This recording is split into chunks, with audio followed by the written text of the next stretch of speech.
Welcome to another episode of the Sports Bros Podcast, featuring the Almighty B Live, the Money Man Scottie D, and your host, the head of creative, Eddy Kool. And without any further ado, let's give it up for the Sports Bros.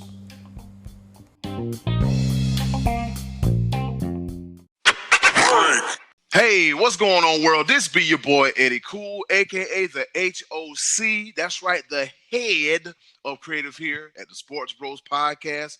And guess what? You stuck around for the 74th edition of your favorite alternative sports podcast. Well, sports, you know what I mean. The Sports Bros Podcast, episode 74. I'll get the intro right one day. Maybe I'll write the stuff down and pay attention and won't sound like a jabroni. But enough of me talking. Welcome. And of course, y'all know I can't do this by myself. Like I said, I tried doing it by myself one time. Not as fun because we got one guy, we lucky to have him. Another guy that tells that guy that we lucky to have him, tell him he wrong, and so forth and so such. So I'm going to shut up, and I'm going to introduce the Almighty B Live. What's happening? What's going on in the world today, man? I asked that question. I've asked that question around 70 times because I've missed a couple episodes here and there, and I do apologize about that. But man, something is always going on in this world, especially 2020. 2020 is something else. I could go on about it, but we're here to talk about sports. And there's a lot going on in the sports world. Thank God, actually, because, fellas, can you actually believe it right now? We're recording on Monday that we're 10 days away from NFL. Can you believe that? Oh, I'm ready. Can you believe that we're 10 days away from, well, that'll be 13 days because, but whenever the Cowboys play, they'll no longer be undefeated off rip. Well, my bad. I'm too soon already throwing jabs at that other guy that we talk about. That we're so lucky. You might as well get it started. Might as well. You know what it is. Go ahead and introduce that guy. I'm good. I'm all right. And speaking of the other guy, also known as B Live calls him, the pride of Washington, Pennsylvania, who got 30 feet of rain, the one, the only, the Money Man, Scottie D. Coming at you from wet and wild Washington, Pennsylvania. Finally got some rain. Might be back to my grass cutting duties here soon. It's cooling down just a little bit, man. Actually, Sunday morning I went to church with the family, and it just felt like there was a hint of fall in the air. And like you said, B-Live, that feels like football season's coming. And I'm real excited about it. Man, one thing I have to admit this year, being back home in Western Pennsylvania this time of year, it used to remind me right before going back to school how excited I was whenever you hear the band practicing, knowing that Friday night football, high school football was coming up and all that. And I hate it for the kids that are going into their junior and senior year in high school this year. Man, they don't have that certainty of what's going to happen. I mean, some high schools aren't playing, some are playing with no fans, so that kind of sucks. But hey, you got to do the best we can with what's going on out there. And I am looking forward to watching some football. I guess college football is officially underway, right? Who won the Austin Peay game? I didn't catch that. Central Arkansas pulled it out and won 24-17. Oh, and I missed it. Yeah, and I gotta ask, Scottie D, you actually, you remember your high school days? Let's move right along. Here we go. Oh, I couldn't help it. I can remember last night, buddy. Oh, man. Love it. Oh, man, here we go. Starting off hot and heavy with the hijinks and haberdashery. Don't ask me how to spell haberdashery. Just use what they call your imagination. Well, rolling right along, playoffs, and more playoffs. Yes, we got the NBA playoffs. It's getting hot. It's getting heavy. It's getting contested. A lot of great ball is being played. We got Luka Doncic working miracles on a toe-up ankle. A lot that's going on. So here we go. In the East, we have a game in progress right now because we record on Monday and then the show drop on Tuesday. We got the Bucks and the Heat right now. They are in the first quarter, and the score is 10-10. Tie game in the first quarter. This game will be over with by the time you get this podcast. All right. Then we have the Boston and Toronto series. Boston jumps out to a 1-0 lead over the Raptors, the reigning and defending world champion Raptors, the baby dinosaurs, as some people used to call them. Over in the West, it's a whole lot going on. It's still a cloud of curmudgeon and smoke. So we got the OKC and the Houston series. Russell Westbrook came back, and guess what? The Rockets lead the series 3-2.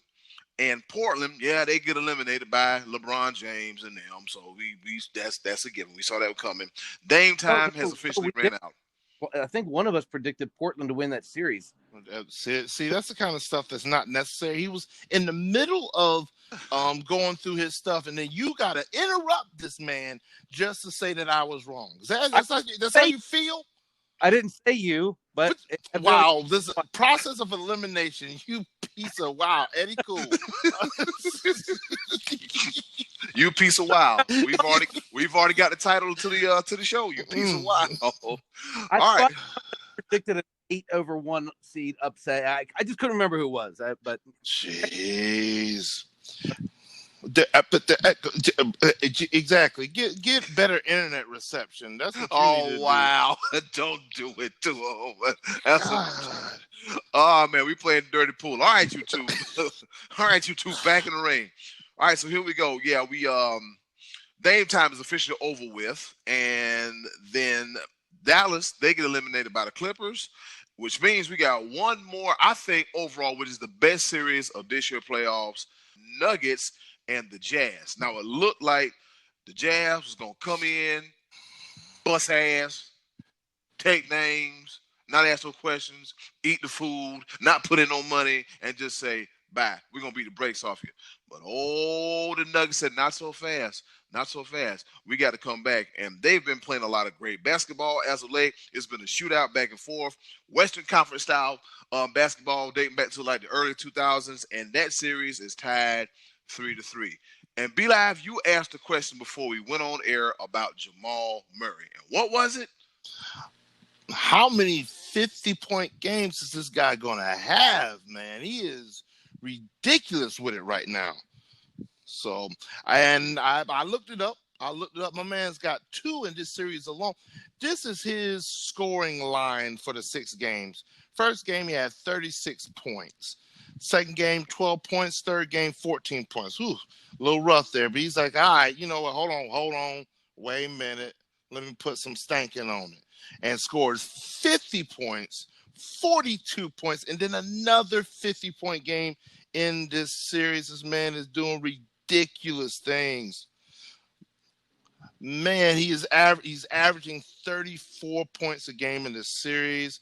I think that's the reason why it's going to Game 7 because of his play. Man, it's exciting. I want to make sure that I am watching Game 7 somehow, some way, whether it be in the privacy of my own home with my surround sound turned up or at my place of business, Max Speed Shop. You know where it's at. You listen to the show.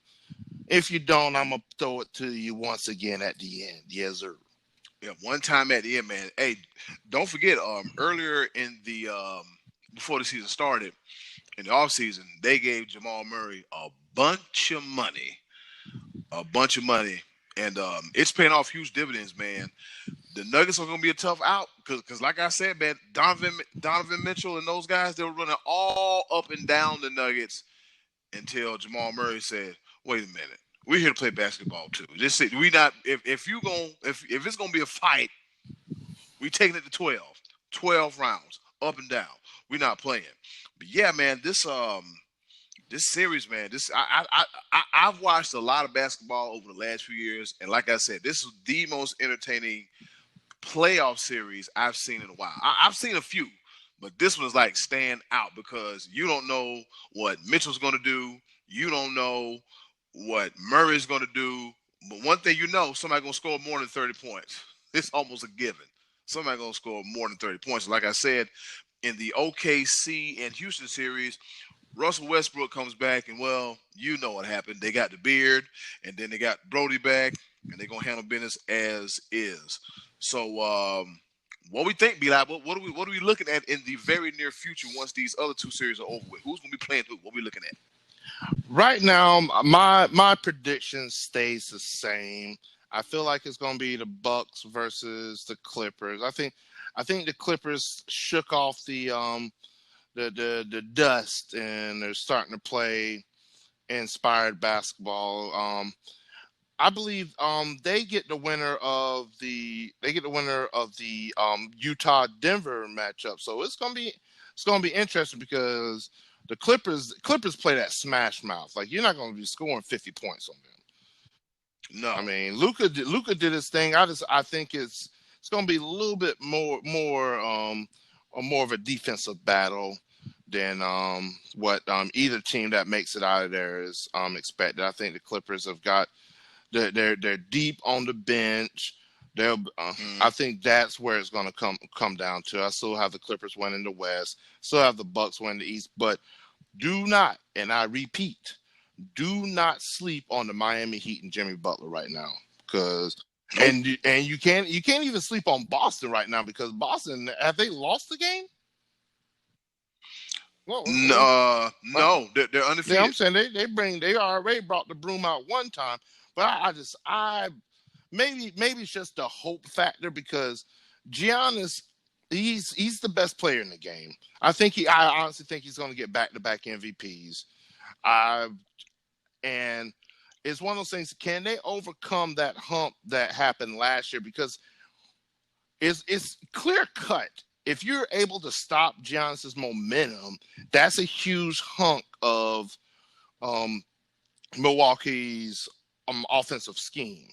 So it's going to be very interesting to see how that pans out. But I believe in the Bucks.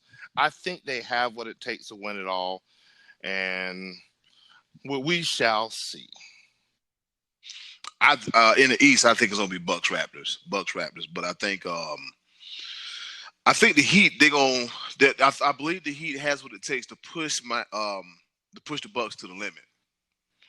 Yeah, because Miami, let's not forget, Eric Spoelstra is a championship winning coach, and let's give him some credit as well too, for all that he's done. Yes, he had Ray Allen and LeBron James and Dwayne Wade at his disposal for an extended period of time. Then LeBron left. They got kind of bad, but somehow, some way, man, Pat Riley and Spoelstra found a way to, hey, man, let's go ahead and get some players, man. Let's get some dogs. Let's get them out here and get together and play some ball. And they've been doing some good drafting as well. So, yeah, just like you said, man, Miami is one team not to sleep on. And you know what? The East is starting to look like the West. Everybody's being competitive. They could push the Bucks a little bit, because the Bucks and Giannis, they seem to be at their best when they get out and run and kind of run you off the floor. But if they're having to play from behind and overcome the hardships, I'm not sure that they've proven to be capable of doing that at this point. Yeah, we'll see. But Miami definitely is a team that I think could put a little bit of pressure on them. And Giannis, when he's rolling well, man, he's a runaway train. But he's the key. Got to slow him down a little bit. Yeah, he is this season's Defensive Player of the Year. So shout out to Giannis. Shout out to all this great basketball that we're watching. It is great. Did the Trailblazers play in the second round? Well, sir, we already talked about this. I mean, I understand your short-term memory is linked to your age, and it's just ain't all the way there. We talked about this. I admitted that I was wrong. We're gonna move on. Okay, we'll move on. Jesus Christ, God. I can't be wrong one time in my life without that guy over there. in Western Pennsylvania, just calling me out on it. I forgot. Let's move on. Yeah, you. See what happened? See what happened? See what happened? He done got some rain and don't know how to act. A little bit of moisture on the ground. He don't know how to act. It's some dew. Oh Lord, we got dew on the grass. Dew on the grass. And speaking of water, condensation, ice, and dew, let's move right along to the NHL playoffs, where it's getting hot, it's getting heavy. The New York Islanders, they lead the Philadelphia Flyers 3-2, and Tampa Bay, they lead Boston 3-1. It's about to be 8-6 to Boston Bruins. You think they learned their lesson from last year, fellas? You think they learned their lesson, Tampa Bay, last year? We're gonna play all this good hockey, and then in the playoffs, I think they learned their lesson. Over in the West, we got Vegas. They also one game away from getting Vancouver. They held out the playoffs as well, too, as they lead the series 3-1. And the Dallas Stars, they also lead the series against the Colorado Avalanche 3-1. I don't know about you fellas, but it seemed like a week ago we were talking about the first round of the playoffs. Now we're talking about the second round of the conference playoffs. And next thing you know, all these games are like elimination games, and next thing you know, it'll be the conference finals. Oh man, it's one of those things about hockey that great day. Momentum can swing so quickly, and I once again I might be caught just I believed a little too soon. Maybe I was emotionally torn just because the Bruins beat up all my Hurricanes, and so I want to see the team that beat me win it all, and then they go and they're about to lay an egg, and pretty sure by the time we've published this on Tuesday, Boston could be going out of the bubble because they are actually they're on the ice right now. And what was the Flyers Islanders series at again? 3-2 in favor of the Islanders. 3-2. Okay. Yeah, and that one actually could have been over as well. I don't know if you saw. I can't remember if it was the end of game 1 or game 2 when the Flyers were up 3-0, and the Islanders came all the way back, and they scored a game-tying goal, and Philly challenged it and lost on an offsides call and lost, and ended up having to go shorthanded the last couple minutes of the game. They end up winning overtime, but that's a testy call in the NHL. If you challenge and get it wrong and then have to go shorthanded, and the Flyers did it at the end of regulation. That would have been crazy had they lost that game, going from up a goal to defending a power play and losing a game, in the last couple minutes. I mean, it was down to the wire on that one, but they did end up winning that one in overtime. But that one very easily could have been wrapped up as well. The Islanders are hot. That's been a physical series. Yeah, man, they are hot. Be Live over the West, man. You might be right about those Golden Knights, man. You might you picked them to go to the Cup, right? Yeah, the Las Vegas Gold. Man, we said it again. We'll say it once. We'll say it again. The team's third year in existence. Yeah, very, very well could be in the Stanley Cup for the second time. Yeah, for the second time. Hey, fellas, don't forget the Seattle Kraken. Yeah, the Seattle Kraken is the newest NHL team, so it'll be interesting to see that. I mean, think about it. We might not be too far away from seeing a conference finals between the Seattle Kraken and the Las Vegas Golden Knights, two non-traditional NHL cities. Oh, man, we've already seen the face of hockey transition years ago. Like, I mean, the Carolina Hurricanes got a Stanley Cup. What was it, last year, 2 years ago? The Tampa Bay Lightning won the President's Trophy, then got blown out by the Columbus Blue Jackets. Yeah, Columbus Blue Jackets, right. You had the Dallas Stars. It's like, this is not traditional hockey places. And now, like I said, the Las Vegas Golden Knights. It's probably 110 degrees dry heat right now in Las Vegas. I know the bubbles in Canada, but can you imagine the Golden Knights winning the Stanley Cup and then going back to all that heat? Yeah, between that and Arizona, the heat string conference. Yeah, heat stroke conference. about to pass out and fall out. That's crazy, man. But yeah, hockey is these playoffs are about to be over way before it started. Well, fellas, guess what?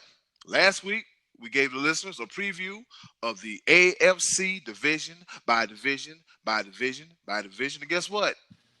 We're gonna do the NFC division by division by division by division, as we promised last week. Because as you know, how many days are we away from football season, fellas? 10 days. 10 whole days.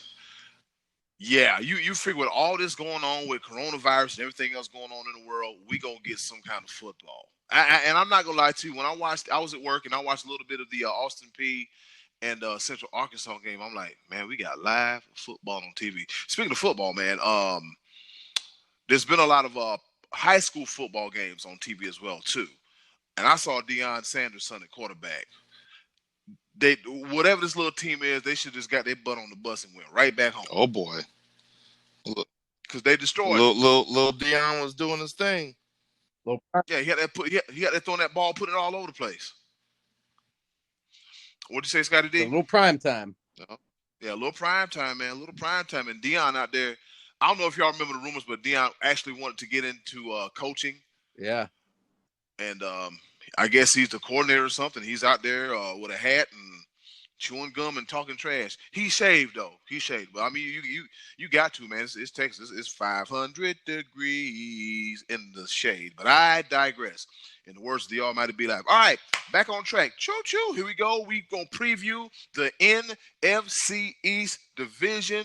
I was thinking about letting Scottie D sit this one out, but we're going to bring him in anyway because this is going to be some foolishness and chicanery anyway. In case you need a reminder, the NFC East consists of the JR's, the Philadelphia Eagles, Scottie D's Cowboys, the New York Giants, and the Washington football team. The WFT, the WTF, as Scottie D's giggling. I'm going to start with you first, Be Live. What do you what we got? What we look like in the NFC? Yeah, it looked like a bunch of trash in that whole division. That's what it looked like. All right, over to you, Scottie D. All right, now we got that.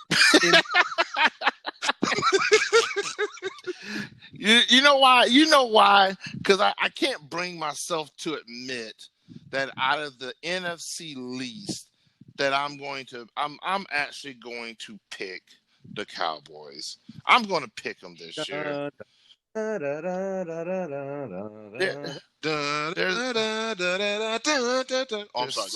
such a disappointment, but I honestly think that they're better this year than they were last year. I'm like, oh boy, let me try this again. Whew. You sound like you about to I'm listening intently here. I'm listening intently. I've already did, so I'm trying to just clear my thoughts. Oh boy, that shit hurts. That sounds like it hurt. Go All ahead. Right. I think that the Cowboys, with their wide receiving core, adding on, oh God, I can't do this. Oof. They're going to win the Super Bowl. No, they're not. No, that does not. No. I'm gonna finish my statement. I'm gonna say it. I think adding on CeeDee Lamb is definitely gonna make Dak Prescott is going to have. I think he's gonna have a breakout season. He's got the franchise tag. He's like right now. He's probably like, all right, you know what? This is what we're going to do. I'm gonna take this mantle. Mike McCarthy, you got me. You're going to call me some good plays finally? And, I mean, I think that the Cowboys are going to do some damage. I really think so. I think they'll make it to the NFC Championship. I said it. Oh, God. All right. Very well. Yep. Very well said. I agree with you, and then I think they'll win that game and one more. But so if I'm predicting the Cowboys to go undefeated, then I'm going to have to say they're going to win this division. I think everyone's pretty much narrowed this division down to the Cowboys and Eagles, the Washington football team in rebuild mode. I hated hearing the news about Ron Rivera. He's got a cancer battle coming up here, and man, I I hope he gets out ahead of it. It sounds like it was an early diagnosis. I hate hearing that. I do think they are starting to show some promise in that whole organization overall. The Giants are. I think they're also improving. I like Daniel Jones. If he progresses a little bit this year, I think the Giants have a lot to be excited for. And that leaves the Cowboys and the Eagles.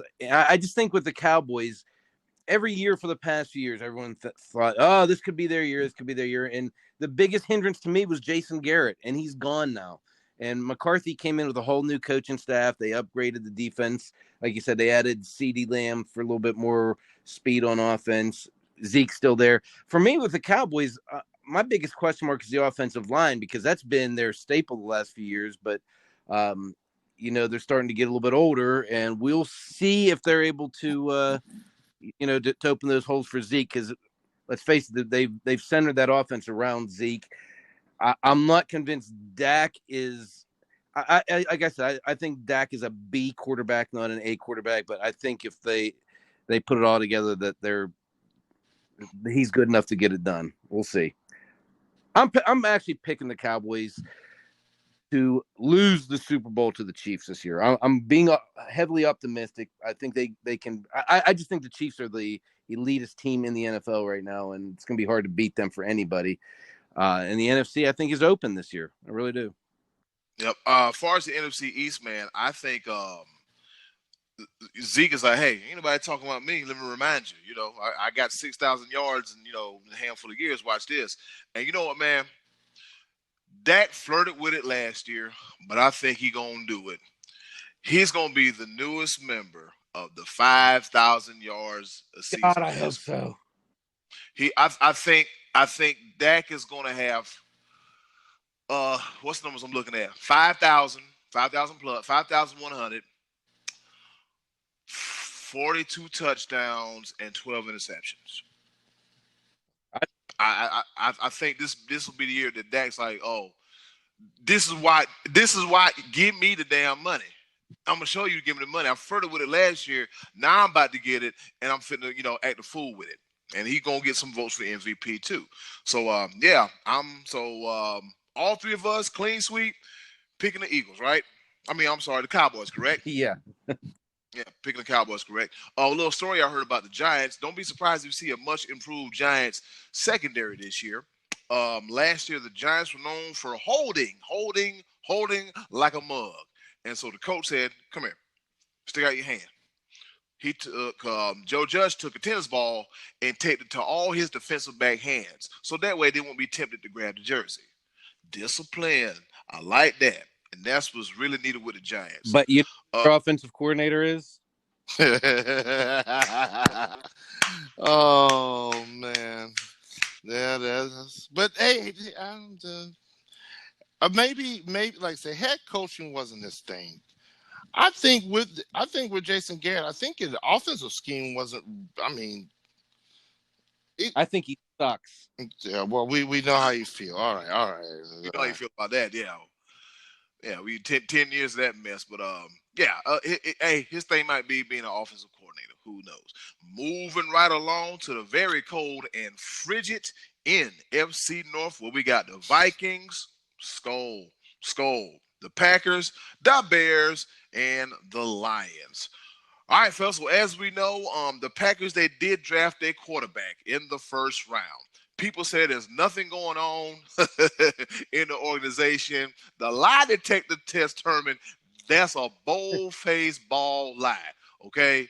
So, so we got that mess in Green Bay, and then we got a few changes in Minnesota as they picked up Yannick Ngakoue via trade from the Jacksonville Jaguars. Oh, I'm impressed. Look, he is going to, he's going for saying that. Huh? I'm impressed with you, Eddie, for saying his name right. Hey, look, man. Years of watching hockey, years of watching other sports. Hey, man, you got to get those names together, man. Yannick Ngakoue, yes, because I was like, no, I wasn't so good with those names for a while. So we got the Bears situation. They got a situation, a quarterback they got to figure out, and also defense too. And then we got the Lions. So, fellas, what we look at for the NFC North? Well, I'm going to scratch the Bears off the list because they always say if you have two quarterbacks, you don't really have one. The Lions actually might be able to put up some points this year. I like them, and Stafford was banged up pretty good last year. I think he missed most of the year, if I'm not mistaken. And their receivers, where they got Marvin Jones, Kenny Galladay, they should be able to put up some points. They have a rookie running back. It's supposed to be an upgrade. I still think this is going to come down to the Vikings and Packers. And man, after what the Packers were a game away from the Super Bowl last year, and it feels like they didn't really upgrade. They drafted a backup quarterback. I think that they might have lost a little momentum with that. That could be organizationally putting that whole team in a funk. I don't know. You can't really bet against Aaron Rodgers, but I just think the Vikings. I know they lost a couple players on defense, but adding that dude with a funny name is going to be a big help to that team. And I think they're the team to beat. I'm going to go with the Vikings in this division. Be Live, where you at? I don't know. I think, honestly, when it comes to all four teams,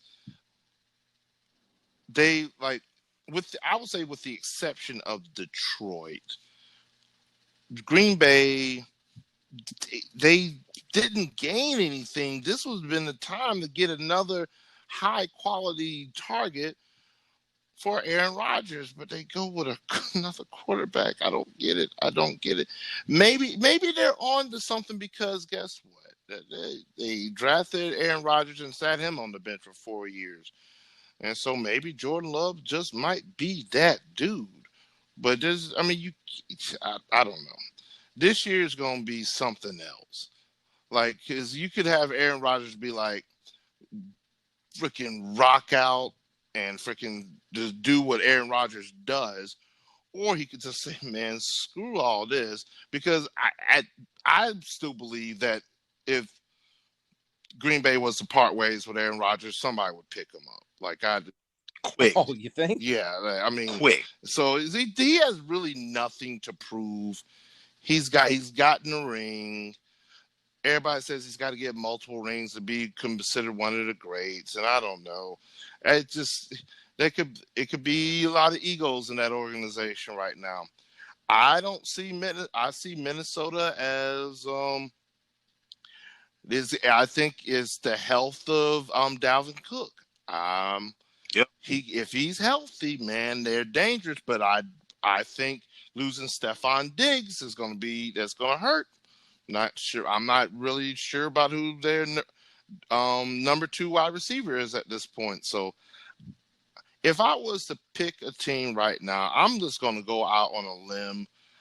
I think the Detroit Lions. I think that I think Stafford, if he stays healthy, I think he has a wide receiver core, and I think that they could do. I believe in Galladay, Marvin Jones Jr. I think they could do damage. I think Detroit might be able to pull this off. I'm gonna go with the Detroit Lions. Ooh wee! Right. You hear that, Detroit, Michigan?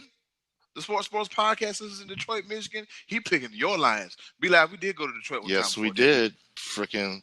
Yeah, and sorry, the Panthers beat the Lions, and I loved it. And every last bit of it. One thing I will say about the Motor City, man, the fact that we got to join in on a tailgate and they treated us like we were family, man. We ate. They played Raised Up by Petey Pablo. I was like, okay, I see you. I think that was like the first time I actually got Snapchat. I started my Snapchat just for that game because I wanted to capture right then and there, and it was a great time. Just we gotta do it again. We gotta do it again. Yeah. Got it. Yeah, sometimes so. Yeah, do it again. I think we all can agree in unison that Detroit Lions, that receiving core, one of the most underrated tandem in the league. Bears, I don't know. The Packers, let's see, Valdez, Scantlin, Devontae Adams, Lazard, Kumaro. Green Bay got weapons. They just got to figure it out. I'm going to pick the Minnesota Vikings because they got Dalvin Cook and Adam Thielen. He's going to be back at it one more time, back at it again. Stephon Diggs is gone, which means more rest for Thielen. It's just I hope they don't,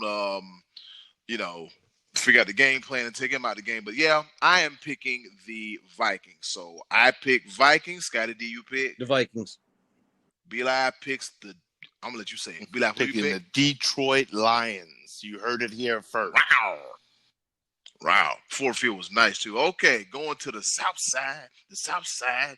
Yeah, the NFC South. Whew, here we go. We got the Tampa Bay Buccaneers, the Body Saints, the Falcons, and the Carolina Panthers. Scottie D, you first. I'm picking the Carolina Panthers. No, you're not. Don't. Finish last in that division. Wow, you are such a. We're not even 5 minutes removed from me giving your team praise. You were giving me a hard time about them, so.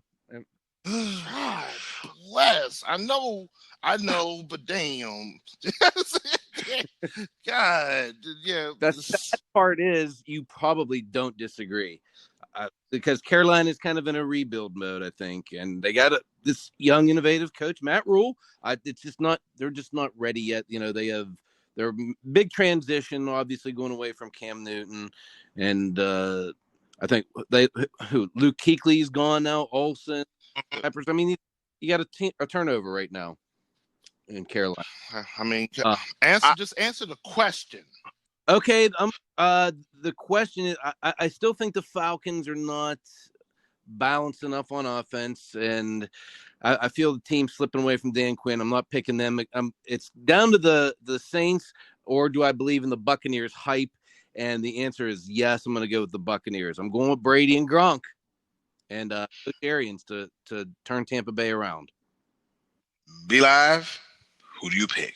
So I mean, you know what? I'm going to apologize because, yeah, because I did take a considerable amount of time on this episode to throw jabs, really just for my disgust for the Dallas Cowboys. So I get it. You had your opportunity to come back and you did. So I'm apologize. I'll allow it. Yeah. Let's put this ugly episode behind us, shall we? Oh boy, here we go. So when it comes to my prediction with the NFC South, Scottie D, I agree with you. It's not to say I do not believe in my Panthers. It's not to say that I don't believe the talent that they have on the field. I just feel like just because that they haven't had any reps together, not that many reps together, no preseason, I don't think they have enough time to put it all together. Give this team another year, and I think, man, oh man, you're going to see some magic happen because the Panthers, if you believe it or not, has one of the fastest. They have the second fastest wide receiving core in the NFL, second only to the Kansas City Chiefs. Them boys can fly. And I think that will open up a lot of lanes for that man in the backfield that is the unanimous number one pick in almost every fantasy football league. Run CMC. So, I mean, but I digress. I could talk about the Panthers all day long. And I will agree with you when it comes to Atlanta. Atlanta just finds a way. They've squandered talent year after year after year. And to be up 28-3 in the Super Bowl, never forget. Yeah, never forget. Recover from that. I feel like they haven't. I don't think you can. But when it comes to now the Saints versus the Buccaneers, old heads at quarterback, and this could easily be the most intriguing competition. The fact that Drew Brees and Tom Brady will see each other twice this year. And there's arguments for both of those teams to be the front runner in the NFC. I think, honestly, it all depends on how healthy Alvin Kamara is. I think he's one of the... Currently holding out, isn't he? So who? I think he's sitting out right now. I think he's holding out. No. No, he didn't go to practice, and they say it's contract related. But other than that, he's showing up and doing and putting in work. He already said, like, you know what, I'm showing up. I'm just showing up and I'm going to play. Okay, I thought he was missing practices because he was holding out for another contract.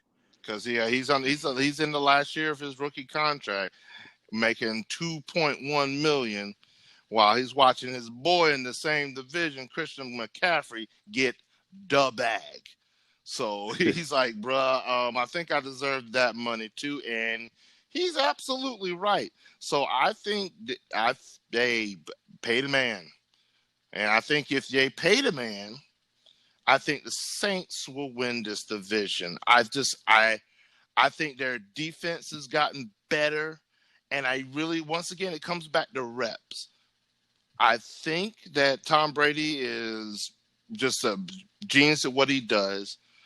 I still wonder, like, I've heard them talk about it because ESPN ad nauseum is always talking to the Bucks and the hype and everything, and how Mike Evans and Chris Godwin are feeling about him. I already know how Gronk feels. Haven't heard anything from O.J. Howard or Cameron Brate. They got all the tight ends in the world, which is something that Tom Brady also likes.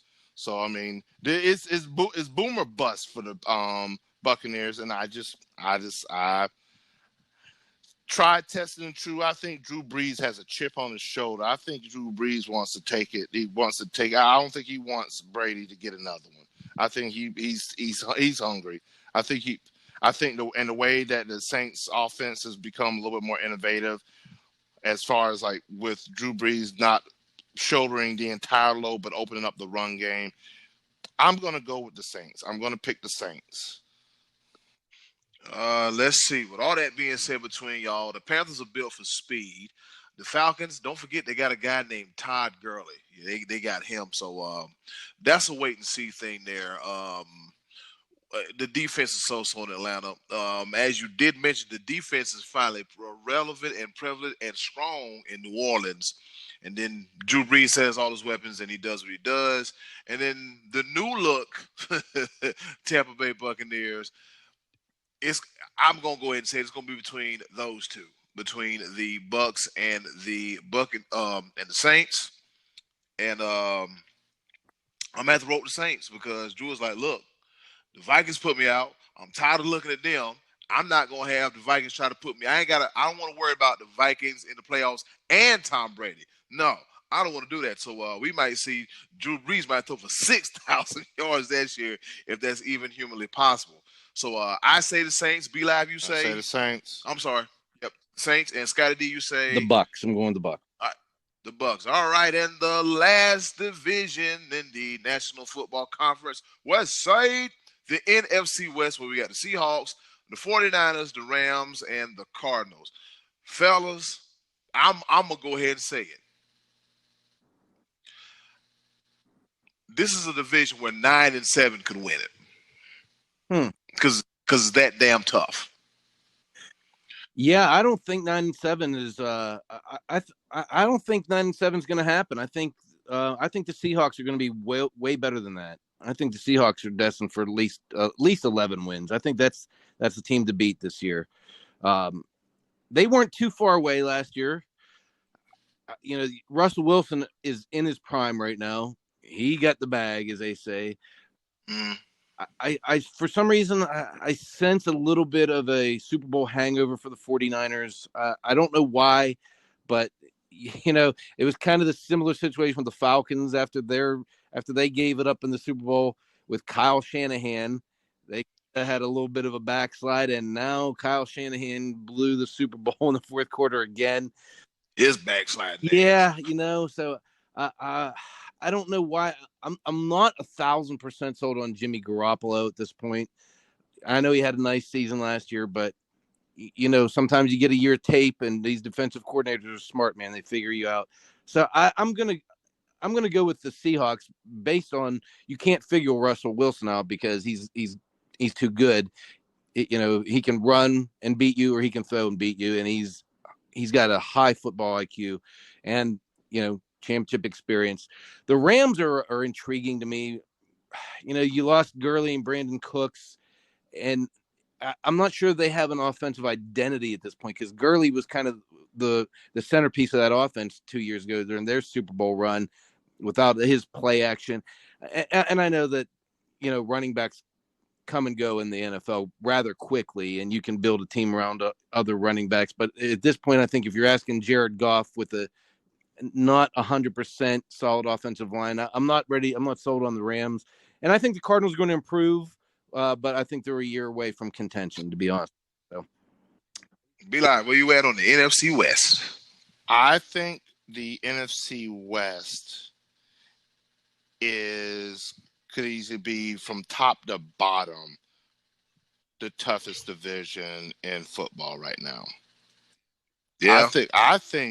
I honestly think that the Cardinals have immensely improved. Like, I'm saying, you got Nuke Hopkins now and Larry Fitzgerald. I mean, of course, Larry Fitzgerald is a journeyman. Like, this guy is just he's still productive and amazing to watch, and it's going to be very interesting to see what they do this year. I think Kyler Murray is going to have a better year. I agree with Scott when it comes to the loss of when it comes to the Rams and losing Ty Gurley and Brandon Cooks. I don't know. I think they're going in the wrong direction. The Seattle Seahawks and Russell Wilson. Do we ever know what type of team Seattle ever is until they actually just do what they do? Like, it is incredible to see what they are able to put together. And it's 49ers, give Raheem Mostert the ball. Yeah. Jesus, that guy emerged tremendously.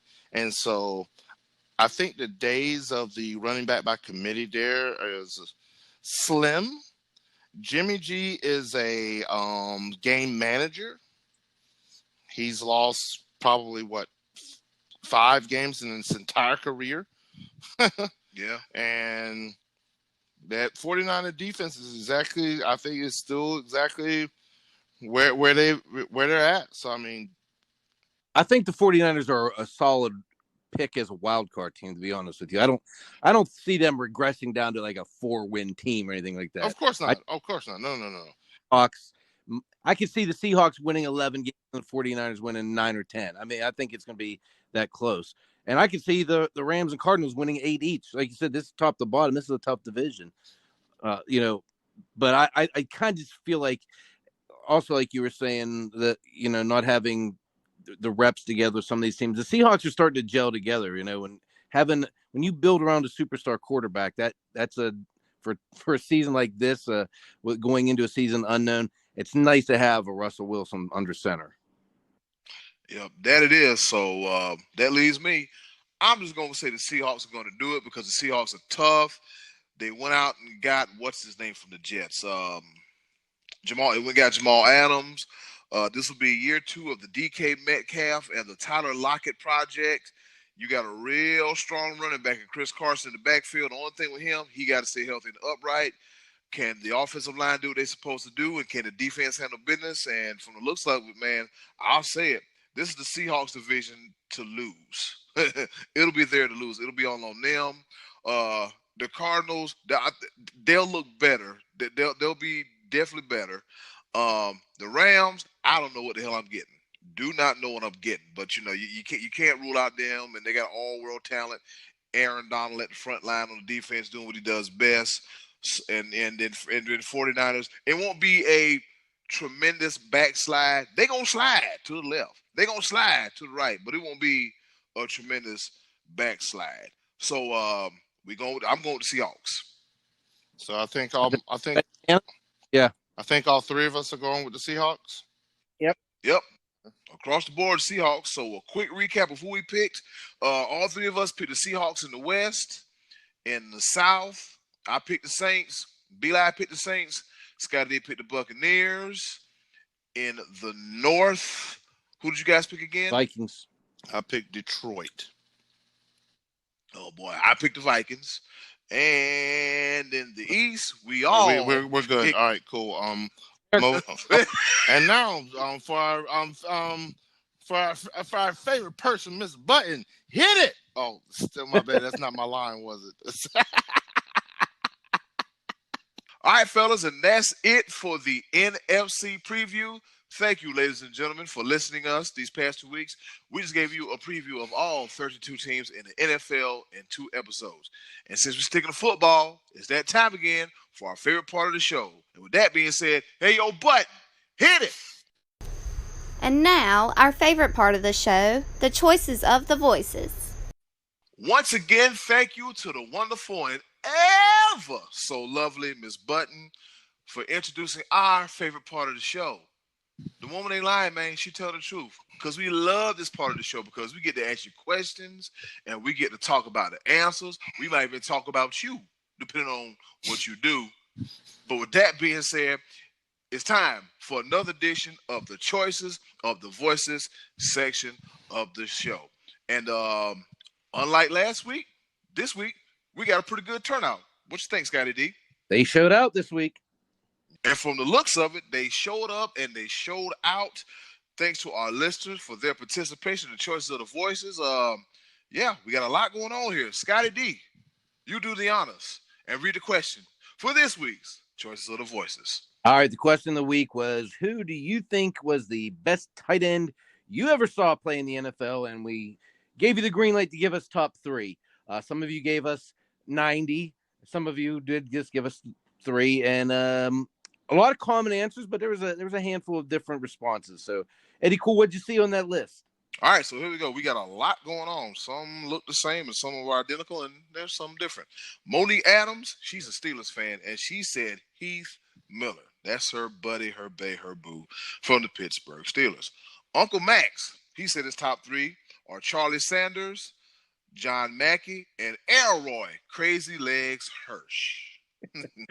So after 1940. Okay, good. Gotcha. Disclaimer notice to all of our listeners.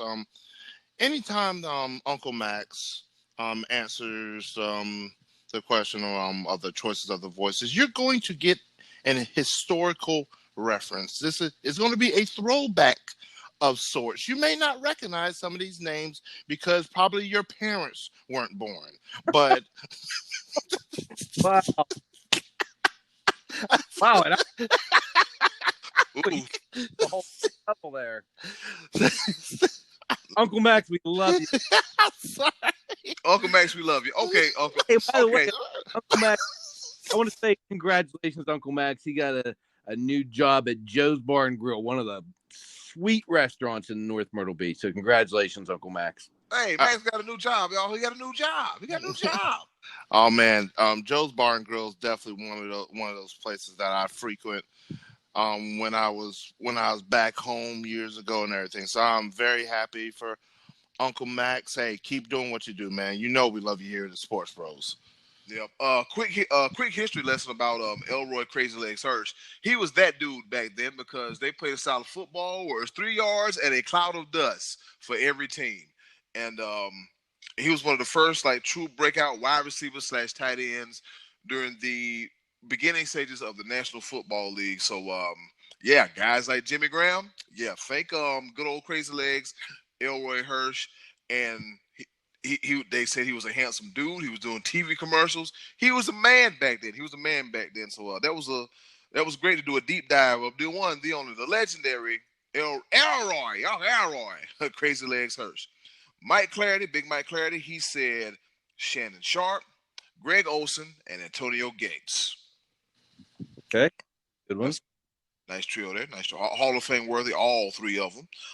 Tom Wynn says statistically, the more modern tight ends like Tony Gonzalez, Gates, Sharp, and Jason Witten got thrown to twice as much as any tight end of yesteryear, like John Mackey, Jackie Smith, Ozzie Newsome, and Mike Dicker. He says hard to compare eras. Yeah, that's true. Can't really dispute that. Thanks, Tom. We got the best name in the game, Joe Comfort. He said I base my choices on the total package tight ends bring to the game. Receiving, blocking, and just plain toughness. Tony Gonzalez. Here's where my picks may be unpopular. Number one. Number two, Ron Francis. And number three, John Mackey. Okay, that's still not bad. It's Russ Francis. Yeah, Russ Francis. Yeah. Russ, he played for the Patriots. He was a tight end for the Patriots. I think Ron Francis played for the Houston Rockets in basketball. He played for the Penguins. He was a hockey player. And Ron Francis also played for the Hurricanes. That guy too. Yeah. All right, cool. All of the above. All right, popular name, but it was it was Russ Francis. But yeah. And one thing that I'm actually seeing, and I actually do appreciate, I joked about it earlier, is a mix of two different eras. Because I mean, the tight end position now is almost a glorified wide receiver. I can tell you, just from fantasy football basis, where fantasy, we're looking at stats and everything like that. Tight ends were coming off the board almost as much as wide receivers are, because these guys are a viable option in the passing game. So I definitely appreciate, like I said, Uncle Max, Joe Comfort, Tom Wynn appreciating both eras, and definitely that is enlightening to. I can't even consider myself young anymore with all this gray hair that's on my chin. But newer eras, I wasn't alive for some of these guys, but I definitely, or if I was alive enough to not really be watching at that time. So, but I definitely appreciate the balance of both. So, well, I think you have to compare how good were they in their era compared to guys today. How good are they in this era? Yeah, that's the thing. That's the thing, man. It's real hard to compare. It's hard to compare eras, man. Because think about it. Now it was more of a pass-happy league, and back then it was more of a mixture of running and passing, but it was more running than it was passing. So, yeah, that's what makes it tough. But either way, hey, cream rises to the top, and good players, they find a way to stand out. Trey Dizzle, what kind of foolishness you got for us this week, Trey Dizzle? He said, Jason Witten, number one, most consistent and great at catching and blocking, unlike most tight ends up to date who would only pass catch. The good old days of tight ends who could only block, let's see, Tony Gonzalez, number two, and Shannon Sharp at number three. So we got Jason Witten, Tony Gonzalez, and good old Shay Sharp for Trey Dizzle. And then Corey Loggerin, he gave us a list of 511 tight ends. Guess what, Corey? We're only going to read the top 3 or 4 that you gave us. All right, so Corey selected Eric Green, a tight end from the Pittsburgh Steelers. I ain't going to lie to you, I didn't know who the hell he was, but that's when you do your research. He was a stud. He was an absolute stud. I feel like his career may have been cut short by injuries, and he may have had some extracurricular problems that shortened his career. But man, he looked like a monster. He was kind of a guy ahead of his time, where he was just size and speed and skill, and he never panned out quite the way over the long haul. But he did have a couple good years in Pittsburgh. That's something we all hate to see, man. A guy with so much potential, and then it just, due to injury or personal self-destruction, just blows up, man. Very, very, very sad. He also picked number 1, Tony Gonzalez, number 2, Antonio Gates, number 3, Shannon Sharp, and the second best player in his family. I didn't get it. We're going to pass that out. Oh, no. He was saying that Shannon Sharp is the second best in his family because he was giving a shout-out to Sterling Sharp. Oh, yes, that's right. Sorry, Corey. I'll get it together. I got your back. I see what you was trying to do there. Appreciate it, Corey. I don't know what's going on with me today. The AC works, and I ain't got my mind right. But I get it now. The second best player in his family, next to Big Bro, Sterling Sharp, who probably would have been. It was looking like him and Jerry Rice for a while, and then injuries happened, and then you never know, man. You never know. Mike Davis, he said Tony Gonzalez, Antonio Gates, Jason Witten. Dave Ramito, he said hard to argue Gonzo and Gates. Shannon Sharp was tough. He said I like Gronk at number 1. Gonzo at number 2, and Kelsey at number 3. And we get an honorable mention by Jay Novacek. All right. Go Cowboys. Wow. Yep, we get an honorable mention by Jay Novacek. Joe Gafkin, what's going on, buddy? He said, for me, it's Tony Gonzalez. Longevity and consistency, making plays his entire career, in my opinion. Nobody else. He just said Tony Gonzalez, and that's it. My man Javier from the Chucktown, he said Shannon Sharp, Rob Gronkowski, and Antonio Gates. Andrew Davidson, what's going on, classmate? He said Gronk, Olsen, Gonzalez, and Gates. Yep, and those are all the listener submissions to this week's edition of the Choices of the Voices. Scottie D, your top 3 at TE. Who you got? All right, well, I'm going to concede one away, and I'm going to concede Tony Gonzalez as being the best because it seems like he's pretty much universally recognized from everyone as being, if not the best, top 2 or 3. So I'm going to give you my top 3 that's not named Tony Gonzalez, and at 3, I'm going to say Witten. I know I'm a homer. It's a homer pick for me, but one thing that Jason Witten brought that is very valuable in the National Football League is being there every week. This dude didn't miss games. He was there week in and week out. Count on him. Romo, it was he was Romo's security blanket when he was there. He was never very fast. He's probably it's hard to say he ever lost a step because he never really had a step. But he had sure hands. He was also good for a false start every week. But, Jason Witten was a reliable guy. He was always in the lineup, played hurt, played all the time. My 2 guy, I don't know if he got mentioned, but Kellen Winslow I thought was a stud receiver for the Chargers. He's a Hall of Famer. I told you guys before about the greatest game I ever saw was Chargers-Dolphins in the playoffs in 1982, and he was the star of that game. And then I'm going to go with Gronk. Gronk gets a lot of attention. He's on every TV show now. He was on WWE. He was on New Year's Eve specials. He was on the Masked Singer. I mean, he's everywhere. And he's like this lovable frat boy. He's a guy that you think, man, that dude, he's a partying jerk, and you meet him, he's like the nice guy. Mm-hmm. But what's lost with Gronk is how skilled and good he was for a guy that size.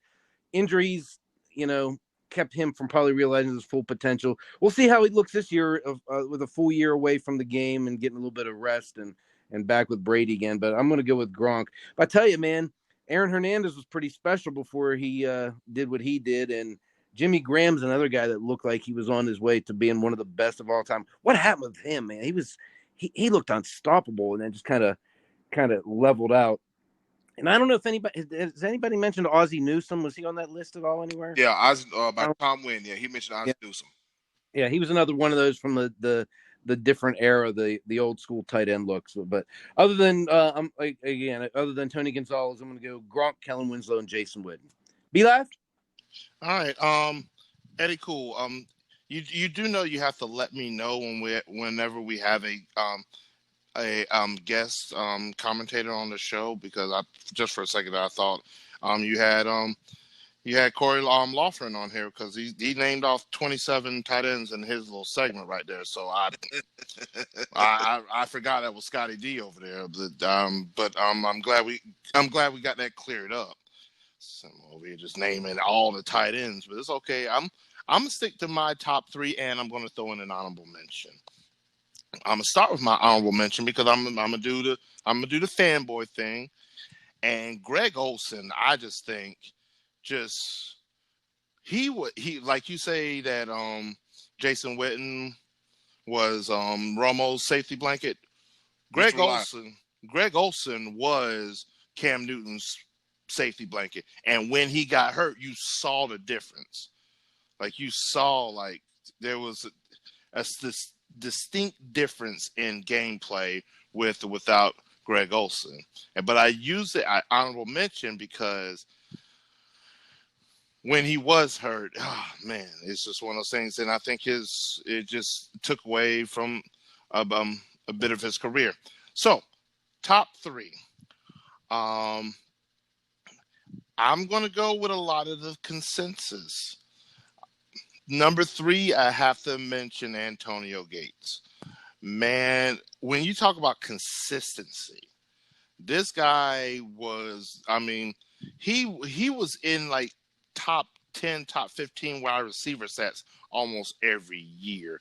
And him and Phillip Rivers, they had a connection. Like, how good are you at a tight end when you start to forget the wide receivers on a team? Yeah. So That's and that's the thing about, like, whenever you heard about the Chargers, let's see, there was like what, Malcolm Floyd, and then didn't matter. yeah, that's what I'm saying. Like, you don't remember that many when it comes to the Chargers when Antonio Gates was playing, because he led the team in receiving, and so that was like Antonio Gates is definitely up there for me. I'm gonna have to say I'm gonna take a chapter out of David Romito's page, and I'm gonna mention Travis Kelce. I was actually not going to do active players, but man, Travis Kelce is taking this on by storm, and I like it. Just his presence and his catching ability and route running ability opens up the entire playbook for Kansas City. It allows Patrick Mahomes to do what he does. And so, I mean, Travis Kelce is number 2 for me, and he could very easily be one of the record holders. I don't know what it is about Kansas City and tight ends, though, because it's clear cut. Number 1, I think, is almost a consensus. And shame on you if you did not mention Tony Gonzalez. I think Tony Gonzalez is not the prototypical definition of what tight ends are are today. If it wasn't for Tony Gonzalez, you wouldn't have your Travis Kelce. You're right. You wouldn't have your George Kittle. You wouldn't. So I mean, he kind of revolutionized the position. He did. So it is clear cut number 1 for me. I do appreciate the historical reference, like I said before, and I think Tony Gonzalez bridged the gap between old school and new. I just think he revolutionized the position and made it a viable receiving position. So, boom, mic drop. Good call. Tony Gonzalez, I think, is probably the consensus number 1. If you would poll America, he would probably be the answer, I would say. Yeah. So that leaves me. Hoo-wee. I've had a chance to think about this. So I'm going to say Shannon Sharpe, Antonio Gates, and Tony Gonzalez. Shannon Sharpe was undersized, but he did what he had to do to get it done. And you remember his epic when they played the Patriots. Somebody called the presidents because we are killing these Patriots. We are killing the Patriots. Shannon Sharpe was a winner everywhere he went. He was a great leader, and he could just flat out ball. Because I think, didn't he get like the record for like most receptions by a tight end in a single season? I think he wound up getting that record. And then we have my personal favorite, Antonio Gates, a guy who went to Kent State University in Ohio, and he played college basketball, and he just took that height and took that size and made that transition from the basketball court to the gridiron, and he solidified himself as one of the greatest tight ends and first ballot Hall of Famer. I made a video about it, and I'm going to remind y'all, let's not forget about Antonio Gates in the discussion when it comes to first ballot Hall of Famers. And then Tony Gonzalez, as we said, another guy who played basketball in college at the University of Cal, and used that big size and that big body, and was just a sheer athlete. I'm just sad that he never had a chance to win a ring. Yeah, so there we go. Gonzo, Gates, and good old Shay Sharpe. Call the president, because we are killing the Patriots. And Sharpe also has the NFL postseason record for longest reception. He had a 96-yard touchdown at Oakland in 2000 in the championship game. So that's quite a significant achievement for Shannon Sharpe there as well. And he works with Skip. Skip. That boy, that Skip. Hey, Shannon Sharpe is a treasure, is the gift that keeps on giving. All right, Scottie D, what we got for next week's Choices of the Voices? All right, we're getting inching into football season. I think next week's podcast will be our last before football season's officially underway. Correct? Yes, sir. Yep. Mm-hmm.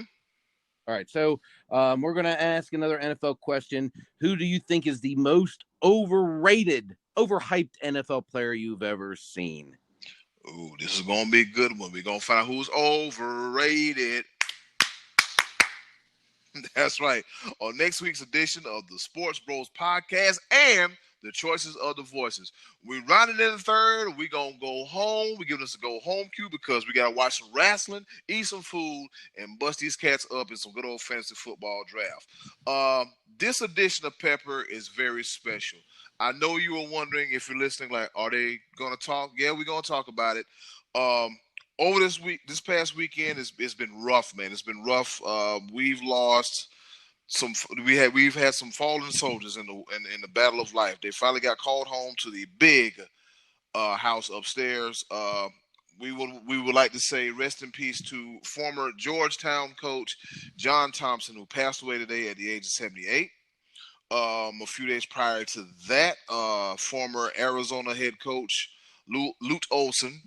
He passed away as well too. And the shocker of the weekend, Friday night, news broke that Chadwick Boseman, aka King T'Challa from the Black Panther franchise, and also played Jackie Robinson in the movie 42. He also passed away as well at age 43 from colon cancer. Wow, that hits home the hardest. And so we're gonna pay our respects and we're gonna honor all three of those gentlemen in this week's edition of Pepper. And in traditional Pepper fashion, I'll go first. My first honorary Pepper point goes out to John Thompson. Now listen, you want to talk about Big East basketball, you can't talk about Big East basketball without mentioning the names of Jim Boeheim, Jim Calhoun, Carnesecca, all those legends of Big East basketball. And you can't forget John Thompson as well, too. John Thompson was the first African-American head coach to win a major college championship. So that's a big accolade for himself. And he coached players such as Patrick Ewing, Allen Iverson, and Alonzo Mourning. You can see back in the days, you can see Big John on the sidelines with a towel draped over his shoulder. He was 6'10". He was also a basketball player in high school and college as well, too.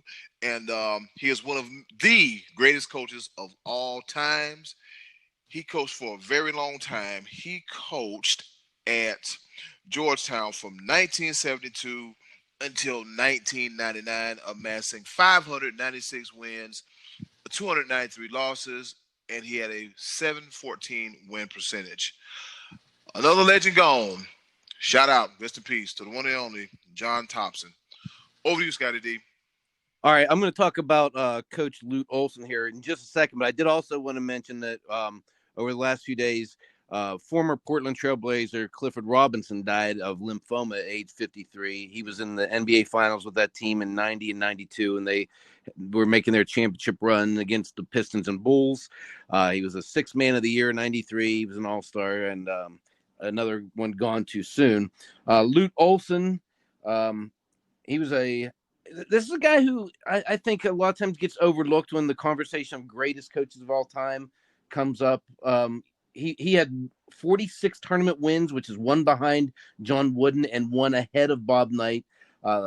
Arizona won the national championship in 97, and they were runner-up to Duke in 2001. He suffered a stroke last week and passed away.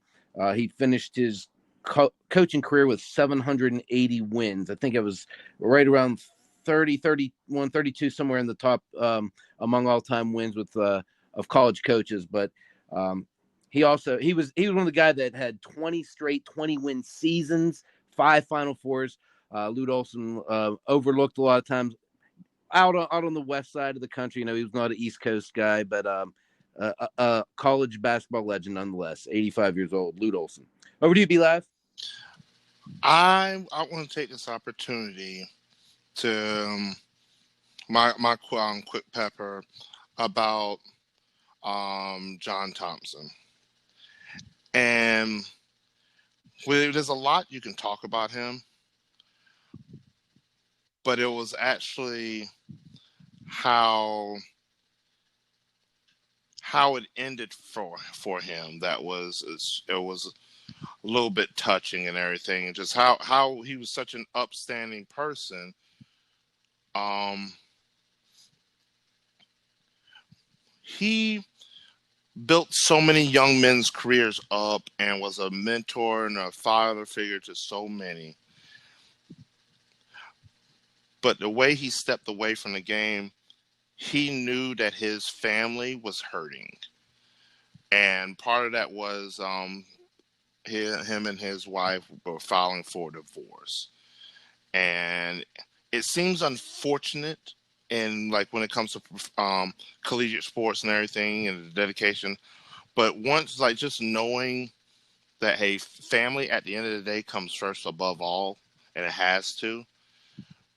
And because he could have stayed on, chased records and numbers and everything like that, but just knowing that hey, I've got to address my family, and then on top of that, still leaving such a legacy that his son was able to take over the program, and then his I think I would want to say as far as collegiate careers go, his best player that's ever set foot and wore a Georgetown uniform and Patrick Ewing, and the amount of opportunities that he presented, even when it goes down to a time where Georgetown recruited predominantly white players, when it came down to him recruiting Allen Iverson when no other college would recruit him because of his checkered past, and what Allen Iverson's been able to do after that. This story can go on forever. How John Thompson touched college basketball. Rest in heaven. Thank you for everything, Big John. We take this opportunity more than anything, though. We are the sports bros, and majority of what we talk about is sports. But we lost someone great. Chadwick Boseman from Anderson, South Carolina. And I just want to take an opportunity because of his portrayal of Jackie Robinson in the movie 42, which was just absolutely amazing. It captured what Jackie Robinson meant to the game of baseball, what he had to endure and go through, and the opportunities that he gave to other baseball players of color, and to inspire so many to even look at the game of baseball that before not too many people of color would have looked at it. And to be able to portray such a role, to be able to encapsulate the authenticity of the role, that's something that Chadwick Boseman was able to do. And after watching that movie, I saw Jackie Robinson. I grew up learning his history, but then after watching the movie, it was like, wow, it opened up a whole new light to me. And that's why I've always had the utmost respect for Chadwick Boseman to be able to do such a role like that and do it so well. And to come to find out that the majority of his big roles that we know of Chadwick Boseman, he was fighting colon cancer and nobody knew. That right there shows a level of determination that we should live our everyday lives about. It's not about what could hold us back, but it's what we can accomplish if we really just stay on the grind, and just keep pushing no matter what. Chadwick Boseman, you will forever live in our hearts and minds. You continue to be an inspiration many, many years and decades to come, because you set the groundwork for so many big things. Rest in peace, King. All right, so that's a special edition of Pepper where we just did three, just this top three. Just so rest in peace to Chadwick Boseman, Lute Olsen, and also John Thompson. Fellas, we got to live every day like it's our last, because as we know, is never promised. And like I told somebody, I said, you know what, man, the Chadwick Boseman death hits me really, really hard because, as you mentioned, Be Live, he's from our home state of South Carolina. And that nasty, filthy, funky disease that took him away, it also took my mom away at the age of 75. So I kind of had a difficult weekend just thinking about that, but I was able to pull it together and give the world this here Sports Bros podcast. So with that being said, it's been another episode of the Sports Bros podcast. As always, we appreciate you for listening. But before we go, we want to tell you how to get in contact with us. Scottie D, where can you they can find me on the porch in Washington, Pennsylvania. Maybe you might find me cutting grass here this week. But look me up on Facebook. You can find me on Snapchat and Instagram. No, they can't. All right, Facebook it is. Do you even know how to use a Snapchat? I'll tell you later. Okay, that's a no. All right. Scottie D, don't you be one of them dudes with the camera up in your face and stuff. taking old man photos. All right, Scottie D, that's right. And just for the record, ladies and gentlemen, when he cuts the grass, he don't use the bag, and neither do I. Let me tell you another thing you'll catch me doing this weekend. The Tour Championship's coming up this weekend, and I don't know if you guys saw. There was an amazing finish to the BMW Championship this past week. Dustin Johnson hit a bomb birdie putt to force a playoff, and then Jon Rahm hit an even bigger bomb to win the tournament. But Dustin Johnson from South Carolina, Myrtle Beach, Coastal Carolina, he's going to be the number one player in the Tour Championship this coming week. And it's kind of a weird format, guys, the way they started off the top 30 players. But DJ starting the tournament 10 under par as a reward for being number one. And I think Rahm is going to be starting at number 2, 8 under par, and then Justin Thomas 7 under. So these guys are starting this tournament already under par like that. All the way down to 30 is even. But so that's coming up this weekend as well. I'm excited about that. So we'll see if DJ can finish the season off winning the Tour Championship. Get you going. Be Live. Where can they find you? If I may ask just a quick question, what was the finishing like the winning score under par for the BMW Championship? I think it was 3 under or 4 under. If I'm not mistaken. I knew it was real. Is it called high or low in golf? I keep forgetting. It wasn't a very low score, right? And actually, ironically, on Saturday, Jon Rahm was like 5 over. He was having a terrible. I mean, he made the cut, but was having a terrible day. He actually picked up a ball without marking it. I don't know if you guys saw this, but one stroke penalty. And as it turned out, that stroke cost him from winning it outright. So then Dustin was able to hit that birdie. They tied, and then he ended up winning anyway. But he said, "Man, I'd be ashamed if I'd lose this tournament by 1 stroke."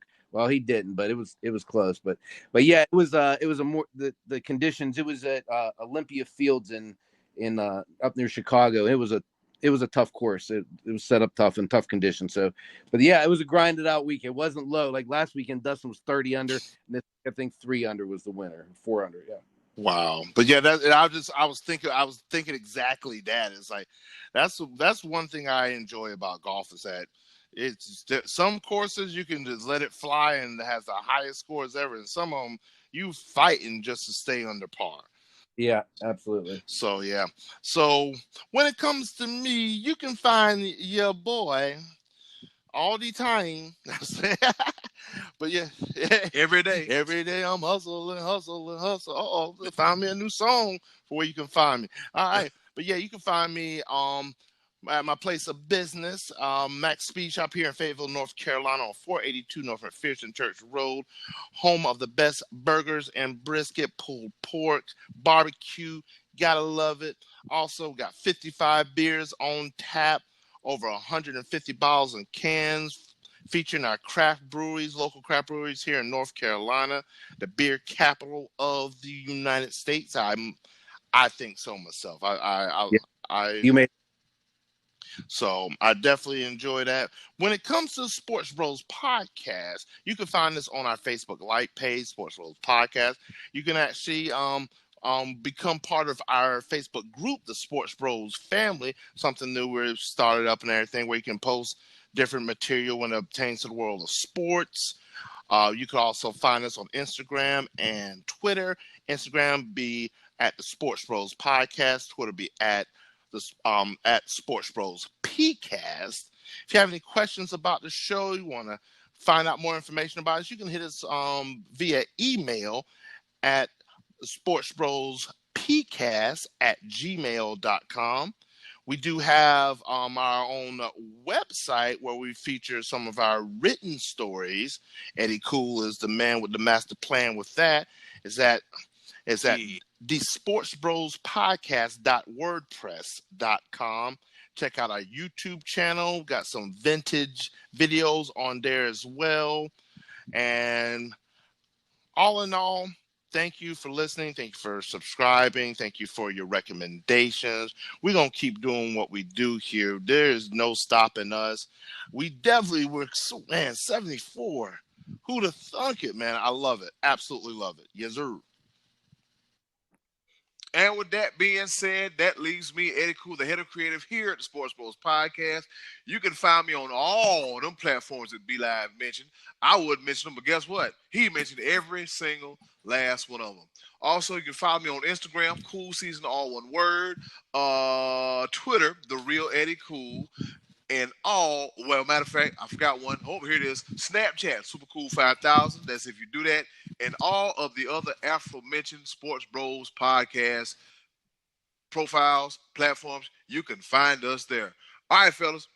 Anything else before we get up out of here and do some fancy football draft and watch wrestling? I just took a bite of Snickers. I wasn't ready. I was hungry. I think we're good. Thanks, everybody, for checking us out. And in closing, do something nice for yourself. And if you can, do something nice for someone else. They'll greatly appreciate it. And I'm going to get it right this time, Be Live. Please be a blessing and not a burden, because ain't nobody got no time for that mess. With that being said, it's been another episode of the Sports Bros Podcast. Love each other, because you never know, you never know, you never know. Take care, everybody. See you next week. We love you. No Bye. box. That's the box. We don't get no yes or Be Live? He too I busy was still chewing. I just watched Keith Lee get hit with a zigzag. I was like, wait a minute, he's not supposed to lose. Yes, We got these bloopers. boy, I picked the Vikings. And in the East, we're good. All right, cool. And now for our favorite person, Miss Button, hit it. Oh, still my bad. That's not my line, was it? Let's do this again.